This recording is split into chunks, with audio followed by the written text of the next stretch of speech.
À l'occasion du Nouvel An de l'Hégire, entretien avec le grand imam de Bordeaux, Tarek Oubrou. Bonjour.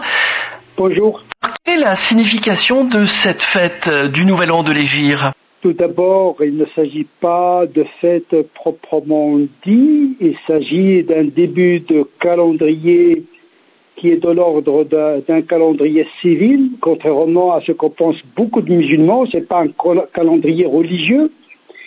L'invention de ce calendrier a été faite par le deuxième calife pour des raisons administratives, parce qu'on a besoin d'une année justement pour des raisons de dater selon les années, pour des raisons purement administratives. Et donc, en réalité, il ne s'agit pas d'un calendrier religieux. Le calendrier religieux, il est cyclique, il dépend des mois lunaires, mais ne dépend pas de la linéarité du calendrier de l'Hégire. Cette date correspond à un événement particulier dans l'histoire de l'islam.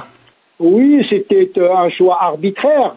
Donc les musulmans, à l'époque du deuxième calife, ils ont voulu dater leur histoire, puisque l'islam est désormais devenu une civilisation. Donc il y a un changement de régime, d'une religion à une civilisation.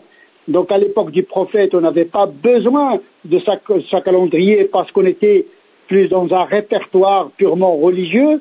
Mais à l'époque de Omar, la religion musulmane est devenue un empire, une civilisation, et donc il y a eu une concertation sur le début de la datation du calendrier de la civilisation arabo-musulmane.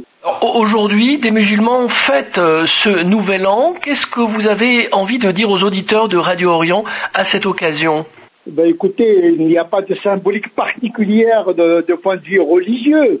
C'est vrai que le début de ce calendrier correspond à un événement de la Sira, c'est-à-dire de la biographie du prophète, c'est-à-dire de l'Hégire, le passage de la Mecque à Médine. C'est une sortie, une délivrance de l'oppression en quête de liberté. Donc les musulmans ont choisi l'Hégire pour sa symbolique qui signifie la liberté en réalité. Donc ils sont passés vers Médine parce qu'il y avait une liberté religieuse. Donc à cet égard-là, on peut dire que le début du calendrier arabo-musulman est un calendrier qui fait l'éloge de la liberté d'une certaine manière.